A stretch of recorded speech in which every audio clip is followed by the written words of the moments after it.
себе си като позиция, но вижте и властта. Ще ви падна ние хора от името на цяло номера, докато на събрание, ще се реално да се трансформира. Именно и сега економическа инфлация намали и очекувания и видиш лично среща. Номера от имплементацията на ова мантра директно от диригентската полка на Влади Виталия си сива како да отгомня. Количка Карабашевска, како и секогаш, ние си вземаме реперите с според на там, кое ще ни отговаря. И možda je srećno vreme, redno vreme, ni pomina mandatът и да трябваше хора да се договориме. Дали споредуваме баби и жаби и секогаш да полагаме от заеднички споредбени показатели. Иначе вака нищо не va да направи. За мен е факт дека градежната активност во општина Битола било да е следувана от приватните инвестиции или от самата община е на висина по свободен пат. Той ги го покажа с показатели, а не само с поредбата за 2015 година, защото вие не се чирате. И ако 2014-2015 беа едни от най-лошите реализирани бюджети по приходи и по разходи в община Битола. Приходите от продажба на общински имот се реализирани с визия при 400 денари от предвидените 20 милиони. И се подсетиме тук пред общината сака да продава имот, што е во Боранешната касарна. Това значи дека наместо тие големи згради во Боранешната касарна успеало да продаме една барак. Нешто не можем да замислам, од дошто общината и касирала 400 денари. 6.000 евро. Недоместо посоледување на градежно земјиште, од Побара до Побара на колешката се похвали дека се реализирани со големи 50 милиони денари или 60.000% од предвидените и тоа го според со 46 милиони кои што се собрани во 2015 година, кој што ви ќе кажа беше много на много. За ваша информација, колешки, третиот квартал може да го завършим с 55 милиони и до годината е завършуваме с конецени 60.000 милиона. Само 60.000 милиона са собрани от областта за развитие на градските земјишта. Зошто ова сума, каква е малка. Затоа што точно знам кои години на општина Битола беа најдобри години во делот на инфраструктурата изградба, но и на изградбата да останати објекти пред се за живење на страна на приватните инвеститори. Тоа беа 2012 и 2014 година.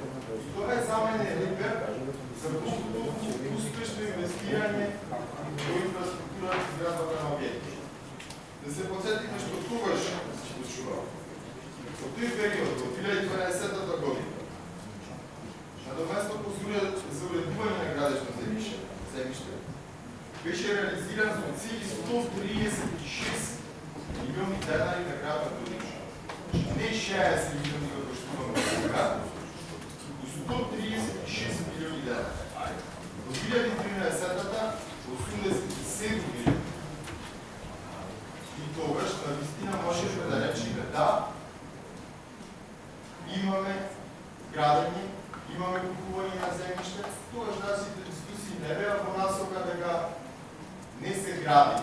Тогаш нашите дискусии беа дека тие пари што ги земаме од приватните инвеститори исчезнуваат во форма на други трошоци, Питфест и низа други трибуни измислени од градоначалникот Алевски, а не се потребуваат за изградба на капиталния бюджет.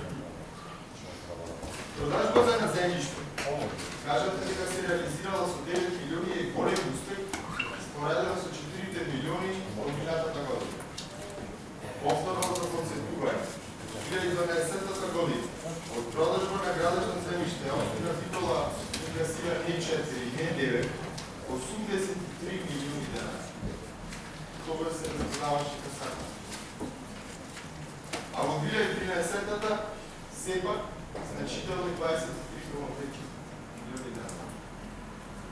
Овие податоци ясно говорат дека градежната активност на приватните инвеститори во општина Битола во 2016 година е за 30 до 50% помала споредно со 2013-та или дури за 65 до 70% споредено во однос со 2012 година. Слична е состојбата и моделот на инвестиција од страна на општина Битола која што нели е задолжена да ја гради комуналната инфраструктура. Тука, нормално повторно треба да се спомене ставка на 482 и градежни работи, во кои што врегува конкретната изградба и реконструкција на комуналната инфраструктура, типот на водоводи, канализации, золовози, улично светување и така натаму. Значи, се направил еден пресек да се види зашто изградбата на комуналната инфраструктура во општина Битола е во слободен пат. 2011 година беа собрани 134 милиони денара. Пардон, беа потрошени 134 милиони денара. 2012-та 164 милиони денара. 2013-та 144, значи пат за 20 милиони. 2014-та 138 милиони, дополнително 26 милиони. 2015-та 148 милиони, мало подобрување. За оваа година да имаме само 122 милиони, кои верувајте нема значително да се зоре на третиот квартал, затоа што градежните се зона дека е тоа е реално.